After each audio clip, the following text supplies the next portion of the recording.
SIR এ নাম বাদ যাওয়ার প্রতিবাদে মেট্রো চ্যানেলে ধর্নায় বসেছেন মুখ্যমন্ত্রী মমতা বন্দ্যোপাধ্যায়। আর সেই ধর্না মঞ্চের সামনে হঠাৎ হাজির প্যারা টিচারদের সংগঠন, হাতে পোস্টার নিয়ে তারা সেখানে বিক্ষোভ দেখাতে থাকেন। স্থায়ীকরণ সহ একাধিক দাবিতে পোস্টার নিয়ে বিক্ষোভ দেখান তারা। এখন মানুষ মারা যাচ্ছে, এটা রাজনীতি করার সময় নয়। আর বিজেপির কথা এসব দয়া করে করবেন না। জায়গাটা খোলামেলা আছে বলে এটা ভাববেন না যে যা ইচ্ছা করা যাবে। যে কোনো মানুষ এখানে আসতে পারেন, সম্মান নিয়ে আসুন। শুনুন, আপনারা প্রোগ্রামে যারা এসছেন শান্তভাবে থাকতে পারলে থাকবেন। এটা কারো কোনো দাবি তোলার জায়গা নয়। এটা একমাত্র এসআইআর এর দাবি এবং ভোটাধিকারের দাবি, ব্যক্তিগত অন্য কোনো দাবি নয়। এসছেন শান্তভাবে থাকতে পারলে থাকবেন।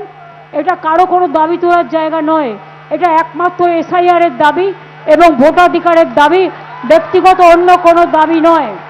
রাজনীতি করবেন না। যারা রাজনীতি করছেন তাদের আমি বলবো দোহাই, এখন মানুষ মারা যাচ্ছে, এটা রাজনীতি করার সময় নয়।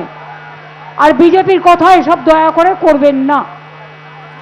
জায়গাটা খোলামেলা আছে বলে এটা ভাববেন না যে যা ইচ্ছা করা যাবে। যে কোনো মানুষ এখানে আসতে পারেন, সম্মান নিয়ে আসুন। বাইরে অন্য জায়গায় গিয়ে তো দেখাতে পারতেন, অন্য জায়গায় গিয়ে দেখাতে পারতেন। যান মোদীকে গিয়ে দেখান, যান নরেন্দ্র মোদী, অমিত শাহকে গিয়ে দেখান, আর ভ্যানিশ কুমারকে যান। আমি পুলিশকে বলবো ওদের আস্তে আস্তে কোনো জায়গায় বসিয়ে দিন।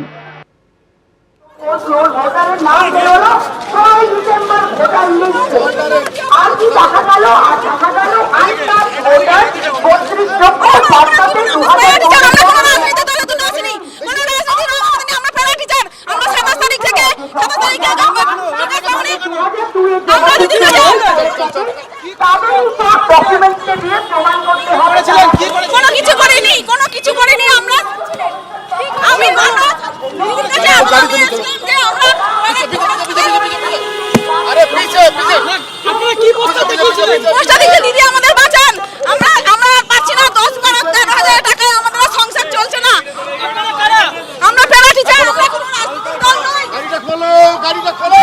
কতজন এসেছিলেন? গাড়িটা খোলো। কতজন এসেছিলেন? গাড়িটা খোলো। 14-28 জনের মতো। 30 জন। আপনাদের দাবি কি?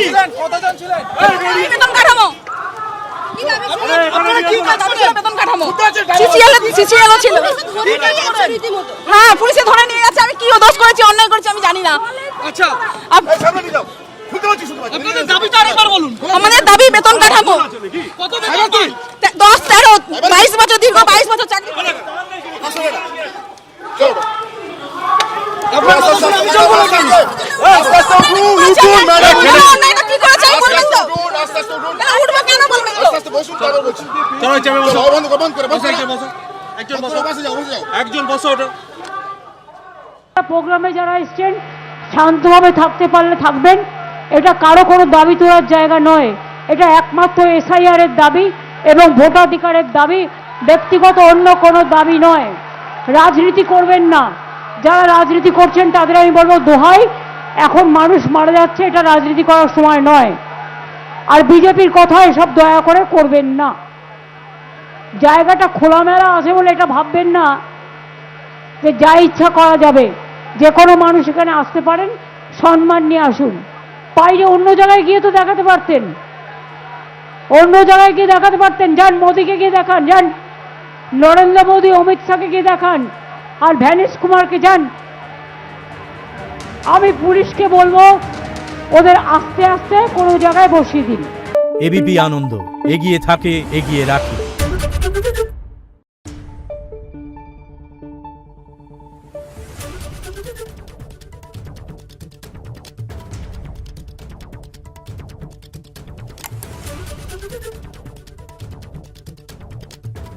Thank you.